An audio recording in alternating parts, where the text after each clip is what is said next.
Salut, c'est copain du web. Ça va? Bon, attention, je passe à un niveau de couture supérieur, je vais tenter de me faire une petite veste. Donc j'ai trouvé un bouquin, j'enlève mon chewing-gum, je le colle là. Donc j'ai trouvé un bouquin, quand on fait de la couture pour les garçons, il n'y a pas beaucoup de littérature. C'est très difficile de trouver des modèles pour mecs, il y en a quelques-uns dans les trucs comme Burda ou machin, mais c'est un peu vieillot et plutôt moche, hein, enfin excusez-moi. Donc du coup il y a ces bouquins, les éditions de Saxe, où on trouve des bouquins plutôt cool, rédigés par des japonais. Bah en fait c'est peut-être parce que ça correspond à mon goût, hein, j'ai des goûts plutôt japonais, hein, ça se voit immédiatement quand on me rencontre. Non parce qu'en fait ils font surtout des fringues très sobres. Là l'auteur s'appelle Toshio Kaneko, c'est lui, et on constate que c'est quelqu'un de plutôt élégant, vu qu'il porte des bretelles. Dans le bouquin, on trouve la veste, hein, des chemises très basiques. Hein. C'est ça aussi, quand on cherche des modèles de couture, souvent, on trouve des trucs originaux. Généralement, moi, c'est pas ce que je recherche, l'originalité. C'est pas mon genre. Le joueur du grenier peut s'habiller dans cette revue, apparemment. On a des t-shirts manches longues tout à fait simples, des t-shirts manches courtes basiques, un sweatshirt. C'est écrit Harvard, mais on peut très bien écrire Mulhouse ou Poitiers. Le passage angoissant du livre, c'est ça. La veste, c'est pas le truc le plus simple du livre que j'ai choisi. Le but, c'est pas de faire un travail réussi, mais c'est de faire un travail tout simplement. On va voir si on arrive à faire quelque chose de bien. Et par exemple, ce petit teddy américain avec la lettre K comme koala. Koala pour faire des manteaux pour des animaux. Je me suis acheté un tissu, alors attendez que je vous montre. Voilà, je me suis acheté un tissu bleu de type toile, petit coup de gueule. J'ai acheté ce tissu sur le site de Ma Petite Mercerie parce que c'est le premier endroit où j'en ai trouvé, c'était pas très cher, j'en ai eu pour 30 balles, vrai. Un beau bleu de travail quoi. Je le reçois assez rapidement, je le mets dans la machine à 30 degrés comme indiqué, et il ressort avec des grands traits blancs dégueulasses. J'étais énervé, hein. Alors je me suis demandé si c'était des traces de lessive, j'ai frotté de toutes les manières possibles, ça n'était pas des traces de lessive, le tissu visiblement est resté plié dans la machine et s'est décoloré là où il était plié. Et donc ça, c'était écrit nulle part de faire attention à ça. Donc la prochaine fois je saurai, j'ai demandé à une vendeuse ce que je pouvais faire, elle m'a dit la prochaine fois trempez-le dans de l'eau froide avant pour enlever l'après. Il doit être un produit qui est dessus qui l'apprête, voilà, je sais pas moi. Du coup je suis allé acheter de la teinture, voilà, de la teinture de marque Idéal, voilà, ça m'a coûté 10 balles en plus, hein, ça commence à grimper hein, ces conneries là. J'ai pris bleu marine parce que c'était le truc qui ressemblait le plus au magasin où j'étais. Je crois qu'il existe bleu roi mais il n'y avait pas. Et on regarde le résultat ensemble.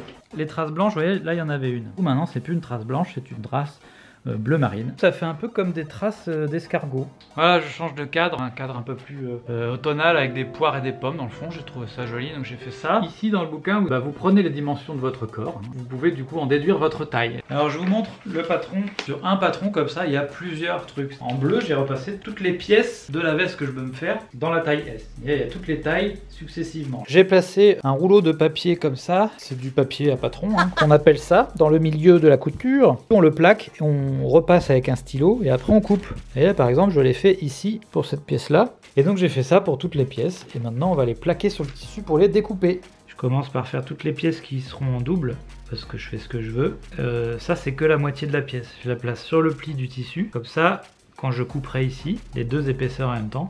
Après, j'aurais plus qu'à l'ouvrir en deux. J'aurais peut-être dû repasser le tissu avant, mais comme je suis un peu con...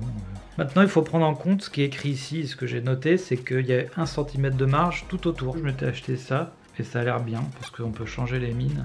C'est très fin, donc ça fait du travail propre. Et ce petit outil qui me permet de définir à quelle largeur je vais faire mes marges. Donc là, une marge de 1 cm, donc je le place là. Donc je fais des petits traits réguliers, et maintenant je trace le trait où je couperai avec mon ciseau. Il y a un truc que j'avais pas dit tout à l'heure, certains endroits il y a des petits traits comme ça, je les reporte parce que c'est des repères de couture, ça permettra d'aligner les pièces les unes par rapport aux autres plus tard. Et voilà, toutes les pièces sont placées sur le tissu, on va pouvoir passer à la découpe. J'utilise pour cela des ciseaux de mauvaise qualité, attention aux doigts, ça coupe. Pensez à reporter les petites encoches dont je vous parlais plus tôt, en donnant un petit coup de ciseau mais pas jusqu'au bord parce que sinon vous risquez d'avoir des problèmes plus tard. J'ai également reporté le nom des pièces sur chaque tissu parce que comme je suis un peu étourdi, j'ai tendance à faire des bêtises, donc autant prendre des précautions. Et puis pensez à reporter tout ce qu'il y a sur le patron de la manière la plus précise possible, en l'occurrence là l'emplacement des boutonnières par exemple ou de certains plis qu'on devra coudre plus tard. Sur le petit schéma bien pratique, il y a ces parties de grisé, ces endroits où on va mettre de la triplure, c'est-à-dire une espèce de tissu thermocollant qu'on fixe à l'aide d'un fer à repasser,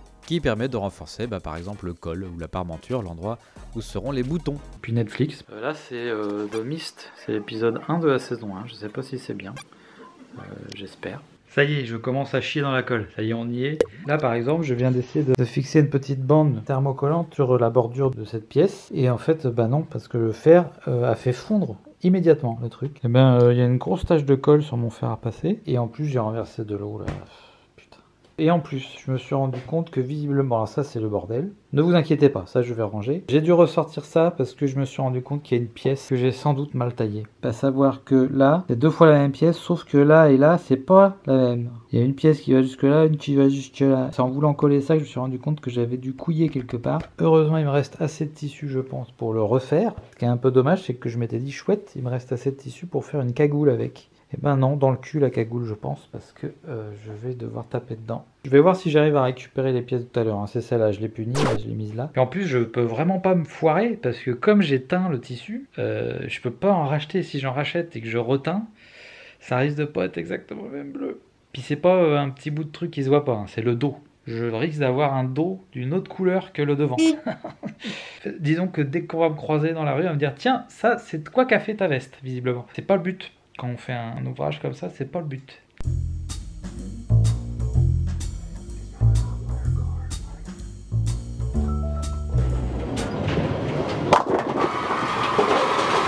J'ai mis du schmutz là, tout le long, là, il y a une courbe. Alors voilà, c'était un peu, là, il s'est passé un peu quelque chose dans ma vie là, mais sinon voilà, c'est chiant dans l'absolu. Puis c'est à peu près aussi chiant que cette série. Hein. C'est dingue hein, ce que Stephen King en série, ça marche pas. J'écoute un peu de musique pour me réveiller, je suis fatigué. Bon, on commence immédiatement par un défi assez violent, parce que là on est sur le devant, hein, c'est écrit dessus. Et donc c'est la poche qui est au niveau de la poitrine, donc si je me foire, ça se verra très très bien. Bon bah franchement, ça sort pas mal, hein. Il y a un truc qui me gêne, c'est que c'est pas bien arrondi là, mais bon. Bon en fait j'ai pas pu m'empêcher de la refaire. Je suis pas convaincu que ça soit beaucoup mieux. Et donc du coup j'ai fait la deuxième couture à côté à 6 mm. Donc on peut considérer que cette poche c'est terminé. Pour info, cela m'a pris tout de même pas loin de 2 heures. Et il y en a 4. Et j'ai froid. Il serait temps que ma veste soit terminée. Voilà, je fais une petite pause pour tourner quelques plans pour copains du web. Donc j'ai une vie très chargée et un peu compliquée à gérer.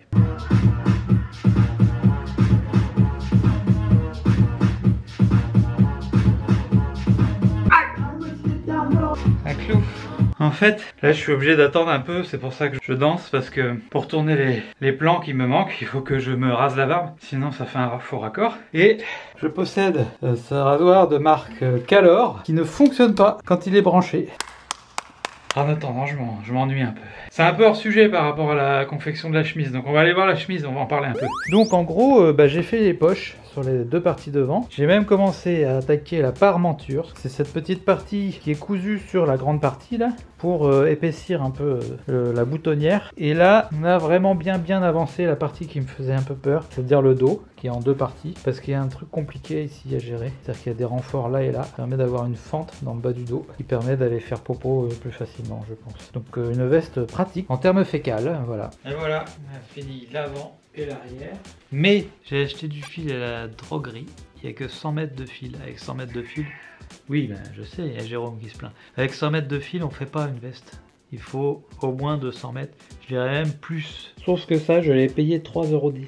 Donc s'il m'en faut plus de 2, j'en ai pour 9 balles de fil. Là, je me fais clairement voler. Ça fait cher. Ça fait cher et ça fait chier aussi. Sinon, ce soir, je n'ai pas regardé la suite de The Mist, étant donné que c'est mauvais. C'est pas une série intéressante. Disons que si vous avez vu la série Under the Dome, et ben c'est encore moins bien, je crois. Le concept de on enferme des gens dans des centres commerciaux et on attend qu'ils se foutent sur la gueule, non.